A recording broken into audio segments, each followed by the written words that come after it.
안녕하세요. 혹시 이런 경험 없으신가요? 늘 가던 공원 있잖아요. 근데 어떤 날은 유난히 쓸쓸하게 느껴지고 또 어떤 날은 막 세상 없이 평화롭게 느껴지고 분명 같은 공간인데 말이죠. 오늘 저희가 같이 좀 들여다볼 자료가요. 바로 이런 현상에 대한 아주 흥미로운 탐구를 담고 있습니다. 제임스 조이스의 소설 그 유명한 율리시스를 분석한 글인데요. 정신이 지리를 형성하다 이런 제목이에요.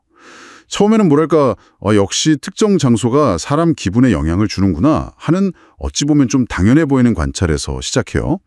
소설 속 더블린이라는 도시의 여러 장소가 주인공들 레오폴드 블룸이랑 스티븐 데달러스의 감정에 영향을 미치는 것처럼 보였다는 거죠. 근데 이걸 파헤치려고 컴퓨터 감성 분석, 지리 정보 시스템 이런 최신 기술까지 동원했다고 하더라고요. 네, 맞아요. 기술적인 접근이 흥미롭죠. 근데 분석을 하면 할수록 예상과는 좀 전혀 다른 거의 역설적인 결론에 이르게 된대요. 장소가 감정을 만드는 게 아니라 오히려 그 반대일 수 있다는 거죠. 그런 강력한 증거를 발견했다고 합니다. 그래서 오늘 저희 목표는 이 자료를 통해서 우리가 발 딛고 서 있는 이 물리적인 공간 있잖아요. 그거랑 또 그 공간을 경험하는 우리 내면 사이의 관계, 이게 생각보다 복잡하고 놀랍다는 건데 이걸 함께 좀 깊이 탐구해 보는 겁니다. 과연 장소가 우리 마음을 지배할까요? 아니면 우리 마음이 장소의 의미를 만들어내는 걸까요? 자, 이 흥미진진한 질문 속으로 같이 한번 들어가 보시죠. 자, 그럼 분석이 어떻게 시작됐는지부터 좀 볼까요? 연구자들이 율리시스라는 그 방대한 텍스트를 대상으로 아주 첨단 도구를 사용했다고 하셨잖아요. 컴퓨터 감성 분석, 그리고 지리정보 시스템, GIS, 매핑, 이게 구체적으로 어떤 방식인가요? 네, 이게 상당히 흥미로운 시도인데요. 쉽게 말하면 컴퓨터 프로그램을 쓰는 겁니다. 소설 속에 묘사된 더블린의 특정 장소들, 예를 들어 어떤 거리나 건물 주변 텍스트 있잖아요. 거기서 드러나는 감정적인 색깔이나 온도 같은 걸 측정하는 거예요. 이걸 이제 감정 분석이라고 하고요. 아, 감정의 색깔이나 온도요? 네, 긍정적인 단어가 많이 쓰였는지, 부정적인 단어가 많이 쓰였는지, 아니면 슬픔, 기쁨, 분노 이런 특정 감정과 관련된 표현이 얼마나 나오는지를 보는 거죠. 정량적으로요.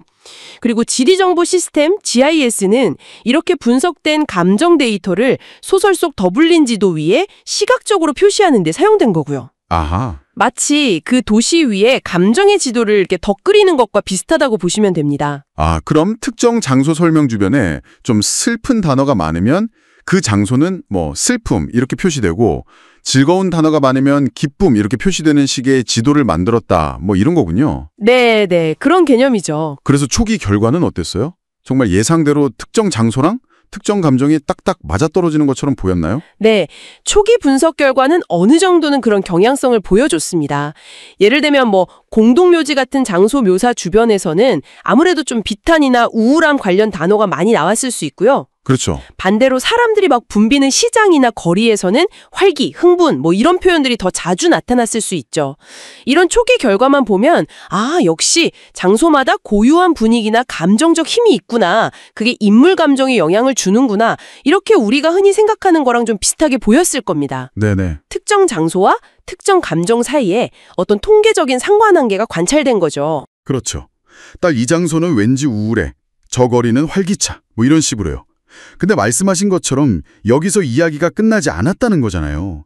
연구자들이 더 깊이 파고들면서 이 초기 가설을 뒤흔드는 발견을 했다고요. 바로 그 지점입니다. 예, 분석을 더 정교하게 하고 특히 소설 속 시간의 흐름 있잖아요. 그리고 주인공들의 내면 상태 변화. 이걸 같이 고려하기 시작하면서 아주 놀라운 패턴이 드러나기 시작한 거예요. 오, 어떤 패턴이죠? 그게 바로 물리적으로는 완전히 동일한 장소인데도 불구하고요. 그 장소를 경험하는 주인공의 심리 상태나 아니면 소설 속 시간대에 따라서 그 장소와 연결된 감정 반응이 완전히 정반대로 나타나는 경우가 아주 빈번하게 발견됐다는 겁니다. 네, 정반대로요? 네, 동일한 공간이 어떤 때는 막 극도의 슬픔을 또 어떤 때는 아주 격렬한 기쁨을 유발하는 원천이 될 수 있다는 거죠. 아니, 같은 장소가 완전히 다른 감정을 불러일으킨다니 이거 정말 뜻밖인데요? 구체적인 예시가 있을까요? 네, 이 글에서 아주 대표적인 예시로 드는 게 더블린의 번화가 중 하나인 그래프탄 거리입니다. 아, 그래프턴 거리? 네, 소설 주인공 중 한 명인 레오폴드 블룸의 경우를 보면 이게 명확해지는데요. 아침 시간대에 블룸이 이 그래프턴 거리를 지날 때는 아주 깊은 우울감, 상실감, 고독감 같은 감정, 즉 멜랑콜리를 강하게 느끼는 걸로 나타납니다. 아침에는 우울함. 네, 그의 복잡한 내면 상태와 맞물려서 거리는 그에게 차갑고 뭔가 소외감을 주는 그런 공간으로 경험되는 거죠. 그런데요? 오후에는요?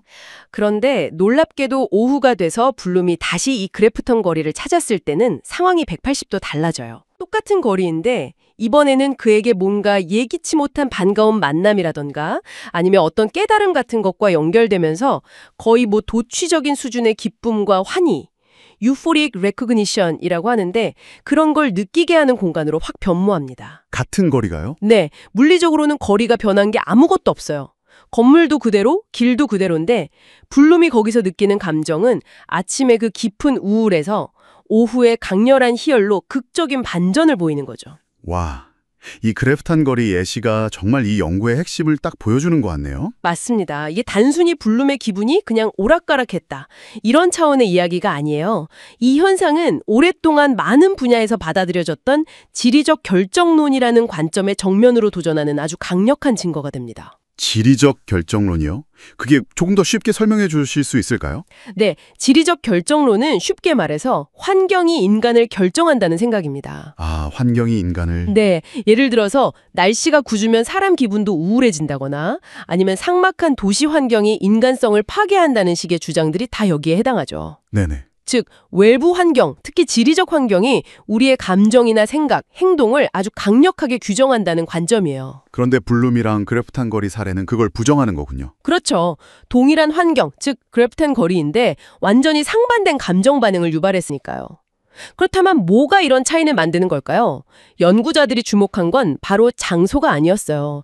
그 장소를 경험하는 주체, 즉 블룸의 심리 상태, psychological state, 그리고 그 경험이 일어나는 시간적 맥락, temporal context입니다. 아, 심리 상태와 시간적 맥락. 네, 아침의 블룸이랑 오후의 블룸은 다른 생각, 다른 기억, 다른 기대감을 가지고 있었겠죠. 그리고 이런 내면의 상태와 시간이라는 맥락의 변화가 동일한 외부 자극, 즉 그래프턴 거리에 대한 경험의 질 자체를 근본적으로 바꿔놨다는 겁니다. 그렇군요. 그러니까 외부 환경이 우리를 만드는 게 아니라 우리의 내면 상태가 외부 환경과의 상호작용 속에서 경험을 만들어낸다. 이쪽으로 무게중심이 이동하는 거죠. 와, 이거 정말 흥미로운 관점의 전환인데요. 장소 자체에 무슨 고정된 감정적 속성이 있다기보다는 우리가 어떤 마음 상태로 또 어떤 시간과 상황 속에서 그 장소를 만나느냐에 따라서 그 장소의 의미나 느낌이 완전히 달라질 수 있다. 이런 얘기군요. 네, 정확합니다. 그렇다면 이 모든 분석이 우리에게 궁극적으로 말해주는 건 뭘까요? 이 분석 결과들을 종합해보면요. 우리의 의식, 그러니까 마음 상태가 단순히 외부 세계, 지리적 환경 포함해서요. 그걸 수동적으로 받아들이거나 그냥 반영하는 거울 같은 존재가 아니라는 결론에 이르게 됩니다. 거울이 아니다. 네, 오히려 훨씬 더 능동적이고 창조적인 역할을 한다는 거죠. 우리 각자의 마음속에 있는 주관적인 해석의 틀, 일종의 렌즈 같은 건데요. 렌즈요? 네, 우리의 기억, 기대, 감정, 가치관 이런 게 복합적으로 작용하는 그런 렌즈요. 이 렌즈를 통해 세상을 바라보고 그 과정에서 우리가 경험하는 공간의 의미를 적복적으로 만들어내고 심지어는 변형시킨다는 겁니다. 아, 그래서 이 글 결론 부분에서 의식, consciousness가 공간적 의미, special meaning의 주요 설계자, primary architect라는 표현을 썼군요. 맞습니다. 장소의 의미를 만들어낸다. 이거 정말 강력한 주장인데요. 정확합니다. 주요 설계자라는 표현이 핵심을 아주 잘 짚고 있어요. 이게 우리가 세상을 인식하고 경험하는 방식에 대한 아주 근본적인 통찰을 제공하는 거죠. 앞서 말씀드린 그 환경 결정론적인 관점, 즉 외부 조건이 우리를 규정한다는 생각이 좀 익숙했던 우리에게 인간의 주관성, 즉 개인의 내면적인 경험과 해석 능력이 현실을 구성하는 데 얼마나 중요한 역할을 하는지를 강하게 보여주는 겁니다. 이게 단순히 율리시스 소설 속 인물들 이야기가 아니군요. 그렇죠. 인간 경험의 보편적인 본질에 대한 질문으로 확장되는 거죠. 객관적으로 존재하는 것처럼 보이는 외부 세계조차도 결국 우리의 주관적인 의식을 통해 해석되고 의미가 부여될 때 비로소 우리에게 경험되는 현실이 된다는 점을 시사하는 겁니다. 문학작품 분석이라는 구체적인 작업을 통해서 인간 의식의 작동 방식이라던가 현실 인식이라는 보다 철학적이고 심오한 문제까지 탐구하게 만드는 그런 깊이가 있는 분석이라고 할 수 있습니다. 그리고 이 과정에서 또 컴퓨터 과학 기술이 인문학적 통찰을 이끌어내는 데 기여했다는 점도 상당히 주목할 만하고요. 네. 오늘은 제임스 조이스의 율리시스라는 읽기 어렵기로도 유명한 소설이죠. 여기에 대한 좀 독특한 분석을 통해서 우리가 매일 마주하는 장소와 우리 마음속 감정 사이의 관계가 예상보다 훨씬 더 복잡하고 역동적이라는 걸 함께 살펴봤습니다. 처음에는 컴퓨터 분석으로 이 장소는 슬프구나, 저 장소는 기쁘구나 이렇게 장소가 감정을 딱 결정하는 것처럼 보였는데 더 깊이 들어가니까 오히려 정반대의 결론에 도달했죠. 네, 맞아요. 그래프턴 거리 예시처럼 동일한 장소라도 우리의 심리 상태나 맥락에 따라서 전혀 다른 경험을 만들어낼 수 있다. 참 놀라운 발견이었습니다. 그렇습니다. 결국 이 분석은 인간의 의식이 세상을 그냥 수동적으로 비추는 거울이 아니라 세상을 적극적으로 해석하고 의미를 부여하고 때로는 완전히 새롭게 구성하는 강력한 힘을 가지고 있다는 것을 보여주는 아주 인상적인 사례라고 할 수 있습니다. 네. 정신이 지리를 형성한다는 제목 그대로 우리 마음이 우리가 경험하는 공간의 풍경을 그려나가는 주체다. 이걸 강조하는 거죠.